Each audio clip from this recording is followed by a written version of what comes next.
मिलना जुलना, ये सब जो आप पहले करते थे वो अब नहीं करके एक नया जीवन जी रहे हैं, त्याग कर रहे हैं, संसारिक बातों का त्याग कर रहे हैं, बहुत से सुख विलास की बातों का त्याग कर रहे हैं, बाहर की हर एक बातों का त्याग कर रहे हैं। वो एक त्याग का जीवन होना चाहिए।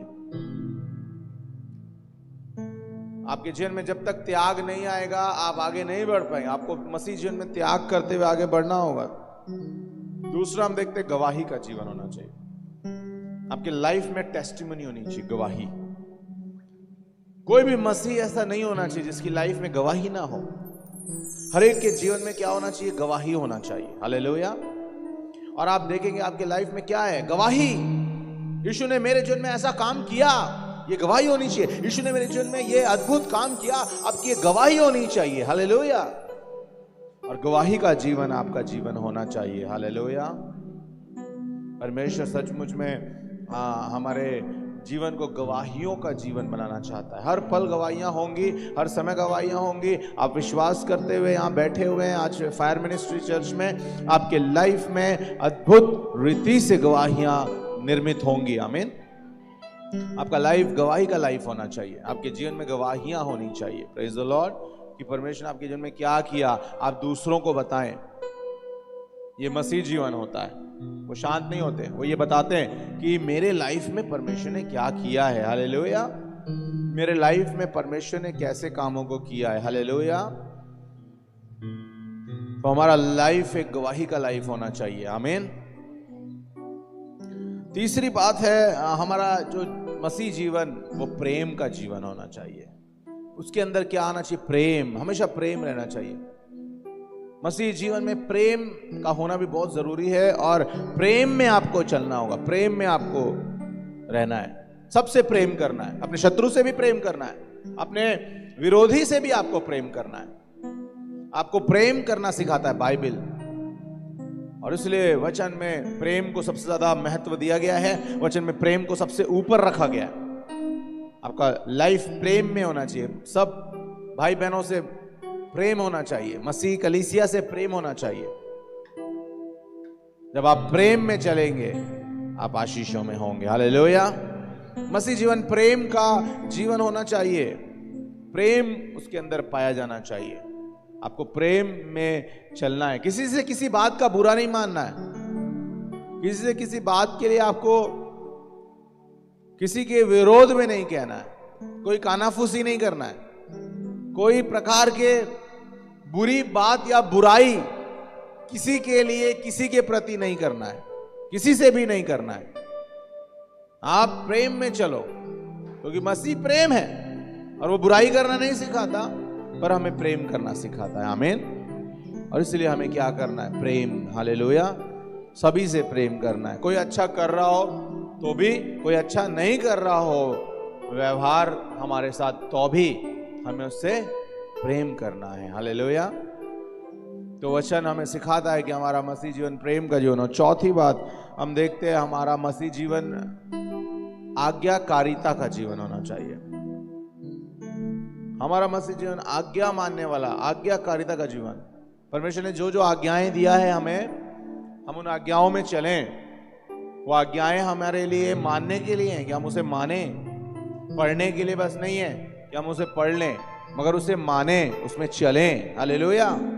आज्ञाकारिता का जीवन होना चाहिए मसीह जीवन, जिसमें हम आज्ञाओं को माने। परमेश्वर की जो वचन में लिखे हैं वो सारी आज्ञाओं को माने। हालेलुया। तो मसीह जीवन मेरे प्रियो आज्ञाकारिता का जीवन होना चाहिए जिसमें हम आज्ञाओं को मान सकें। और जो कुछ कलीसिया से आज्ञाएं दी जाती उसे भी, परमेश्वर की जो वचन से आज्ञा है उसे भी हम परमेश्वर की हुजूरी में जब उन आज्ञाओं को मानते हैं हम आशीषित होते हैं। हालेलुया। अंतिम जो पांचवी बात है मसीह जीवन जो है वो प्रार्थना का जीवन होना चाहिए। हालेलुया। प्रार्थना का जीवन बहुत इंपॉर्टेंट है। प्रेयर लाइफ बहुत इंपॉर्टेंट है। हालेलुया। जब तक हम प्रार्थना नहीं करेंगे हम तेजस नहीं हो सकते, आगे नहीं बढ़ सकते। बहुत जरूरी है प्रार्थना का जीवन जीना। आप सबके लाइफ में प्रेयर का समय होना चाहिए। आप सबकी लाइफ में प्रार्थना का समय होना चाहिए। प्रार्थना के साथ आपको बढ़ना है, हालेलुया। प्रार्थना के साथ आपको आगे आना है, hallelujah. Prayer life is important in Christian life, बहुत इंपॉर्टेंट है प्रार्थना का जीवन। कैसे भी समय हो, दुख हो, तकलीफ हो, घर का माहौल अच्छा नहीं हो, कोई भी बात हो, आप कितने भी बिजी हो, पर आपको प्रेयर के लिए बैठना है, हालेलुया। प्रार्थना का जीवन आपको जीना होगा। बेनी हिन कहते हैं कि वो 16 आवर्स 14 आवर्स प्रभु को देते हैं। जब वो इतना ज़्यादा समय परमेश्वर को देते हैं, इसलिए इतनी ज़्यादा सामर्थ्य के काम उनके द्वारा प्रकट होते हैं। एक बात से आप देखेंगे, आपकी सेवकाई में सामर्थ्य के काम दिखने लगेंगे, होने लगेंगे, और आपके द्वारा कुछ काम होने लगेंगे। वो कैसे होंगे? प्रार्थना के जीवन के द्वारा होंगे। जितना आप प्रार्थना करेंगे, उतना ज्यादा सामर्थ्य के काम आपके द्वारा होंगे, ये याद रखना, हालेलुया। अगर आप प्रार्थना नहीं कर रहे हैं तो सामर्थ्य के काम नहीं होंगे। जितना ज्यादा आप प्रार्थना करेंगे, उतना ही ज्यादा सामर्थ्य के काम आपके जीवन में प्रकट होंगे, हालेलुया। तो ये 5 बातें हैं मेरे प्रियों की। हमारा जीवन त्याग का जीवन होना चाहिए, हमारा जीवन गवाही का जीवन होना चाहिए, हमारा जीवन प्रेम का जीवन होना चाहिए, आज्ञाकारिता का जीवन होना चाहिए, और प्रार्थना का जीवन होना चाहिए। ये 5 बातें मसीही लाइफ में बहुत ज्यादा इंपॉर्टेंट हैं, बहुत ज्यादा इंपॉर्टेंट है। और ये 5 बातों को हमें फॉलो करना है अपनी लाइफ में। अगर हम ये 5 बातें देख रहे हैं कि हमारे लाइफ में सचमुच हम दूसरों को गवाही दे रहे हैं, हम आज्ञाओं में चल रहे हैं परमेश्वर की, हम जो है वो गवाही दे रहे हैं दूसरों को, हम बता रहे हैं दूसरों को प्रभु यीशु के बारे में, हम क्या कर रहे हैं? हम प्रार्थना कर रहे हैं, हमारी लाइफ में प्रार्थना है, हमारी लाइफ में प्रार्थना कर रहे हैं, हम विश्वास कर रहे हैं जब से, और प्रार्थना में रोज बैठते हैं, प्रभु से रोज मांगते हैं, प्रार्थना का जीवन है। और हम त्याग कर रहे हैं, बहुत सी बातों का हमने त्याग किया हुआ अपनी लाइफ में, हमने छोड़ दिया बहुत सी बातों को जो हम पहले करते थे। त्याग का जीवन है, और हमारे जीवन में प्रेम पाया जाता है, सबसे प्रेम है। तो मैं कहता हूं आपका जीवन एक अच्छा मसीह जीवन है, आमीन। और आप एक सच में एक गुड क्रिश्चियन लाइफ आप जी रहे हैं, हालेलुया। एक अच्छा मसीह जीवन आप जी रहे हैं, आमीन।